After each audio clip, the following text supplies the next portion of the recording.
Hello po sa inyong lahat mga ka-crypto. Ako po si Pinoy Crypto Trader at sa video na ito ay atin pong pag-usapan ang tungkol dito kay Mr. Beast. Ito po yung kanyang crypto scam allegations. Ayan, para po sa mga ka-crypto natin dyan na tagahanga nitong si Ginoong Mr. Beast. Isa pong controversial na balita ang umiikot ngayon sa mundo ng cryptocurrency at saka social media. Si Ginoong Mr. Beast o James Stephen or Jimmy Donaldson, ang sikat na YouTuber at philanthropist, ay nasangkot sa mga aligasyon ng crypto scams tulad po ng pump and dump schemes.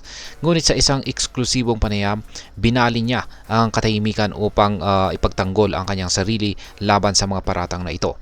Kaya alamin po natin ang buong detalye sa video na ito, paano po ito nagsimula at ano ang implikasyon nito para sa atin bilang mga crypto traders at investors. At ayan, bago pa tayo magpatuloy ay nais ko lamang po munang bigyang linaw ang aking disclaimer kung saan ang nilalaman po ng video na ito ay hindi po ito isang financial advice. For education and information purposes lamang po ang layunin nito. Ayan.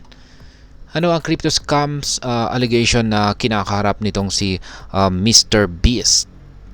Ayan, ang kontrobersiya ay nagsimula po noong nitong November. Ang ilang kilalang personalidad tulad po ni Dogpack 404 at CoffeeZilla ay nag-akusa kay Mr. Beast ng pagkakasangkot sa pump and dump schemes. Sa ganitong uri po ng scam, ang halaga ng isang cryptocurrency ay artipisyal na pinapataas o pump gamit ang hype at maling impormasyon. Kapag mataas na ang presyo ay ibinebenta ito ng mga may hawak o dump na siyang nagdudulot ng malalaking pagkalugi para sa iba pang mga investors. Ilang ulat ang nagsabi na si Mr. Beast ang gumagamit ng kanyang impluensya para sa ganitong klase ng operasyon. Ngunit mariin niya po itong itinanggi. Sa panayam po niya kay Om Pavil noong November 23 ay sinabi niya na walang katotohanan ang mga aligasyon na at siya ay handang magsampa ng kaso laban sa mga nagpapakalat ng maling impormasyon. Ngayon ay ano po ang sabi ni Mr. Beast sa kanyang panayam? Ngayon, sa panayam ay isa sa mga tanong kay Mr. Beast ay, "Are you going to sue Dogpack?" Sagot ni Mr. Beast, "Probably." Ayan, ay pinaliwanag niya na ang maling impormasyon ay nakakasira hindi lamang sa kanyang pangalan kundi pati na rin sa kanyang negosyo. Ayon sa kanya ay maraming ebidensya na nagpapakita na ang mga paratang ay sadyang minanipula upang palabasing siya ang may kasalanan. Dagdag pa niya ay the gist. Yan, check natin yung kanyang aktual na sinabi rito. Ayan, hindi po pala kailangan po pala nating i-check yung kanyang aktual na, ayan, meron po pala rito. Ayan, the gist of this report was Jimmy is too stupid to make this kind of money. Clearly, there is insider trading when in reality, the wallets were managed by funds. Kaya ayan, sa madaling salita ay hindi siya po ang may direktang kontrol sa kanyang crypto wallets, kundi ang mga profesional na fund managers. Ginamit din ni Mr. Beast ang sarcasm sa kanyang panayam. Sinasabing siguro nga masyado akong stupid kaya hinayaan kong mga eksperto na ang mag-manage ng aking assets. Kaya yan ang kanyang ayon po sa kanya. Sa ganitong paraan ay malinaw po niyang sinasabing wala siyang kinalaman sa anumang scam o illegal na aktibidad na may kinalaman sa cryptocurrency. Ayan. Ngayon ay ano naman po ang maaring maging epekto nito sa crypto community. Ayan.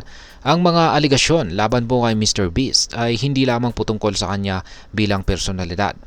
Ipinapakita rin nito ang kahalagahan ng transparency at tamang impormasyon sa mundo ng cryptocurrency.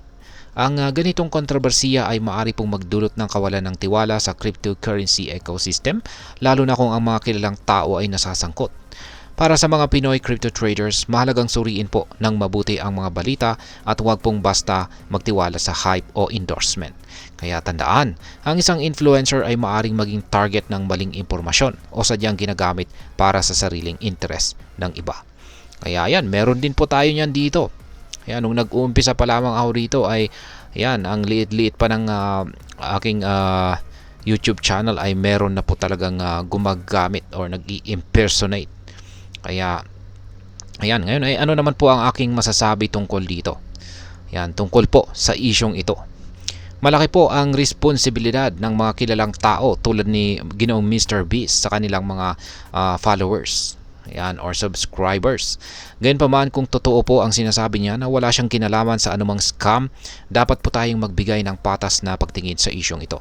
Napakadaling manira ng pangalan sa digital age, kaya't mahalagang hanapin ang katotohanan bago po magbigay ng hatol. Bilang isang crypto enthusiast, ito rin ay paalala na mag-research at suriin ang mga pinagmumulan o source ng information. Ang crypto market ay puno po ng oportunidad, ngunit kasabay nito ay ang mga panganib na dulot ng maling impormasyon, hype at saka scams. Ngayon ay ano po ang matututunan natin dito?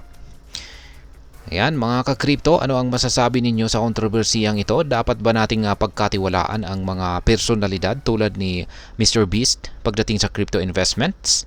O mabuting maging maingat sa lahat ng pagkakataon? I-comment po ang inyong opinion sa ibaba at huwag pong kalimutang mag-subscribe para sa mas marami pang mga crypto updates. At ayan, marami pong salamat sa panunood. Ingat po tayo lagi at God bless po sa ating lahat.